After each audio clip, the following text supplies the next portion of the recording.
Bueno, he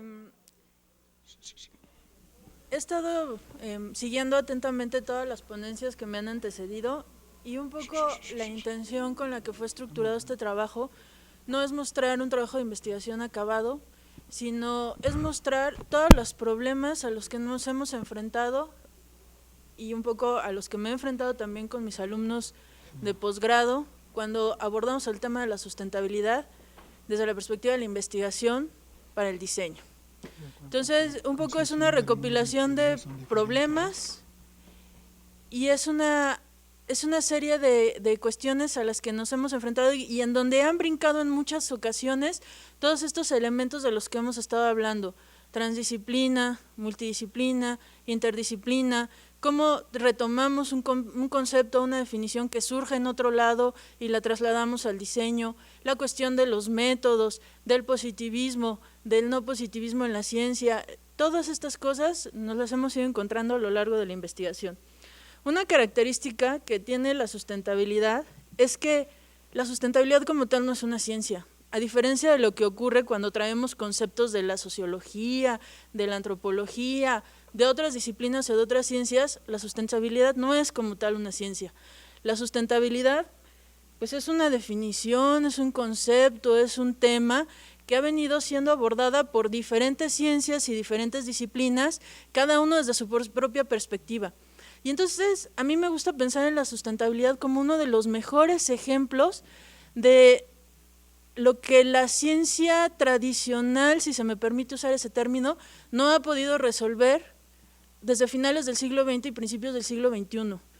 Los métodos científicos, el método científico no nos ha alcanzado para abordar el tema de la sustentabilidad. El tema de la transdisciplina, de la interdisciplina y de la transdisciplina, pues en muchas cuestiones todavía está en pañales para abordar temas del tamaño de los que plantea el tema de la sustentabilidad. Y entonces el marco de referencia que tenemos pues es muy difuso y peor aún, las variables también son muy difusas.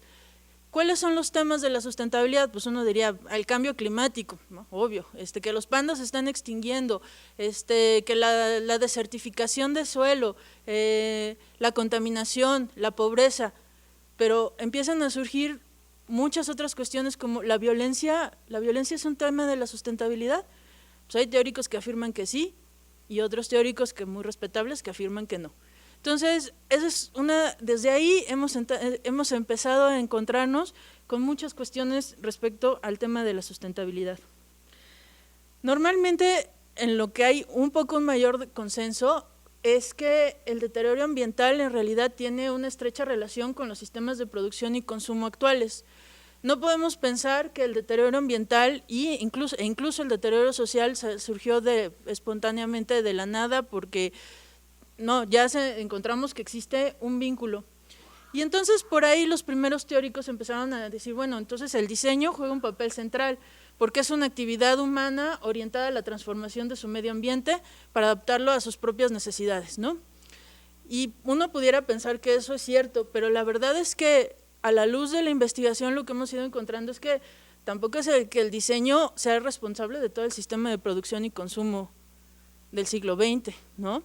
Entonces, ahí hay una serie de aristas y una serie de afirmaciones que se han hecho a lo largo desde que los diseñadores empezamos a tomar el concepto o la definición de sustentabilidad o el tema de la sustentabilidad, como ustedes lo quieran ver, que hay que empezar por discutirla, porque hay muchas afirmaciones que se han hecho, que se dan por sentado y que se construyen sobre ellas, que no necesariamente resultan del todo ciertas. El famosísimo libro de Papanek, ¿no?, de la década de los 70s, Design for a Real World, en donde prácticamente culpaba a los diseñadores de todos los problemas ambientales y sociales contemporáneos, cuando en realidad pues es una postura bastante cuestionable a la luz de lo que ha ocurrido en los últimos años.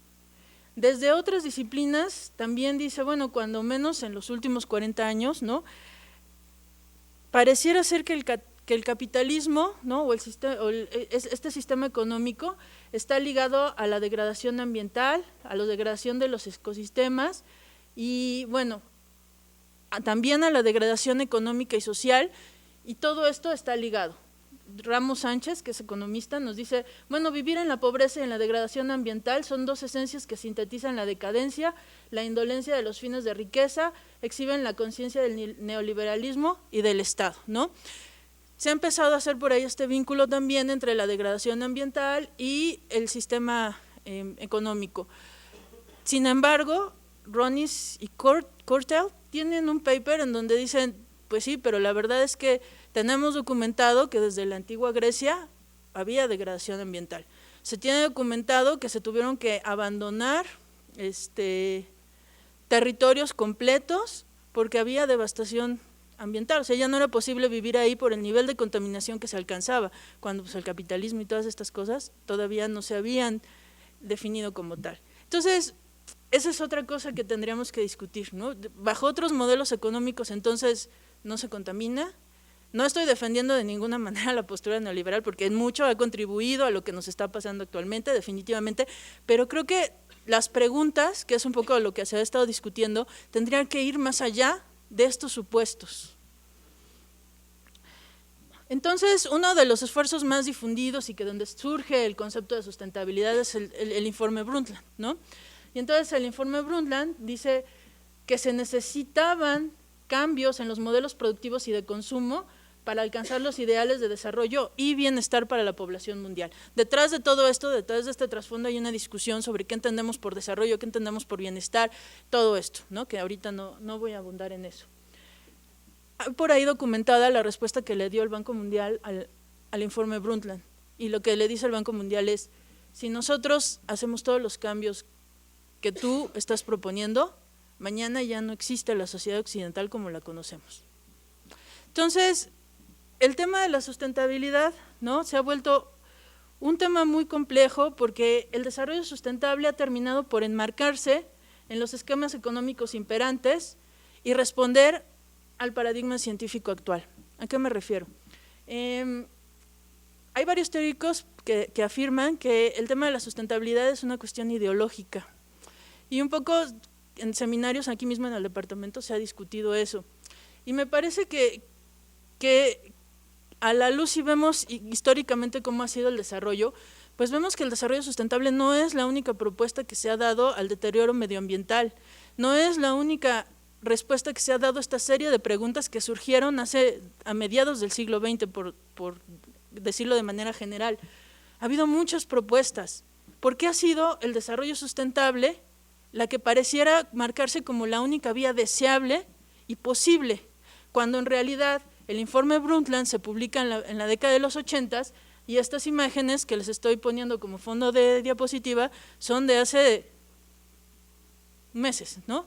Y es decir, realmente ¿qué hemos solucionado a partir de la propuesta del informe Brundtland? La pobreza, la degradación ambiental, pareciera que se sigue exacerbando. Entonces, ¿qué está pasando ahí? Y un poco dice, también me permito hacer esta afirmación de que en realidad responden al paradigma científico actual, porque todavía existe una discusión sobre si el calentamiento global es realmente provocado por la actividad humana o no. Todos los que nos dedicamos al trabajo, a la investigación de la sustentabilidad, ya digamos de una manera mucho más práctica, por ejemplo, en el laboratorio de análisis de ciclo de vida, pues partimos de que hay que reducir el nivel de emisiones de CO2. ¿Por qué? Pues porque hay que reducir los indicadores de CO2 y hay que reducir clorofluorocarbonos y hay que reducir eutrofización y hay que reducir acidificación de suelos. La pregunta es, bueno, o sea, ¿realmente vamos a contribuir reduciendo del 10% al 2.5% de las emisiones de CO2? Seguramente sí, ¿no? Peor sería no. Pero la cuestión es, ¿realmente está ahí el meollo del asunto? Haciéndome estas preguntas, ¿no? En este sentido de realmente ahí está la pregunta de investigación. Por ahí a mí me ha tocado ver discusiones de investigadores que se dedican a esto, de decir, pues el calentamiento global responde a otras dinámicas.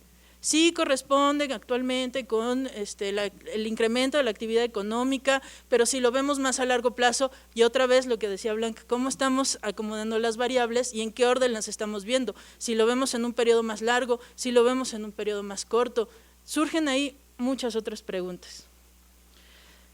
Pero en lo que yo me quisiera centrar es en que viéramos que como la perspectiva que yo veo y que yo tengo es que el problema de la sustentabilidad, como ha aterrizado en la política pública y en los sistemas de producción, por ejemplo, los industriales tenemos muy cercano este tema del ecodiseño, la producción más limpia, la ecoeficiencia, el análisis de ciclo de vida, no parte de la idea de que todas las cosas que existen en la naturaleza pues son propiedad y son bienes libres para la explotación propia, ¿no? O sea, ¿de quién es el agua? Pues de quien la embotella, ¿no? Casi, casi. ¿De quién es el bosque? ¿De quién es? Incluso sí me ha tocado ver afirmaciones de profesores que dan cursos sobre neoliberalismo y todo este asunto, y a pregunta expresa de quién es la naturaleza, pues de quien la agarre primero. O sea, la naturaleza es un sujeto de propiedad privada. Entonces, eso se contrapone mucho a todo el otro discurso que se ha tratado de venir estructurando. Y entonces la naturaleza se vuelve un proveedor de materiales para la construcción del entorno artificial. Entonces, desde mi perspectiva, pues es como seguir caminando en círculos todo el tiempo. Y yo les decía, el tema de la sustentabilidad ha aterrizado en políticas públicas, en estrategias de producción más limpia, que pues aparentemente han sido útiles, ¿no? Sí han habido mediciones en los países en donde, bueno, se ha disminuido la emisión de CO2 o la emisión de gases de efecto invernadero, y entonces sí ha habido una disminución, por ejemplo, en enfermedades respiratorias en la población, y se pudiera haber ahí un link, y entonces podríamos pensar que sí está funcionando. Pero, como les decía, esta propuesta no fue única. Capra, por ejemplo, proponía que los principios de diseño de nuestras futuras instituciones sociales deberían ser consistentes con los principios de organización que la naturaleza ha desarrollado para sustentar la trama de la vida, y Capra es físico. Y entonces Capra lo que planteaba era un concepto que a mí me parece muy interesante, que es el de la ecoalfabetización, del que les voy a hablar en un momento. Y entonces lo que yo me pregunto es si, no, a diferencia de lo que decía el doctor Aníbal Figueroa en sus palabras, es que no hay que buscar nuevos modelos de diseño, nuevo diseño, algo así expresaba, y yo me permito decir, pues es que yo creo que sí, necesitamos nuevos modelos de diseño que nos permitan concebir ya no nada más cómo hacer los productos con más o menos impacto social, ambiental, cultural, sino nuevas formas de relación entre los miembros de un ecosistema. Y esto, por supuesto, no es algo que, yo ya tengo resuelto y yo les voy a decir cómo se hace.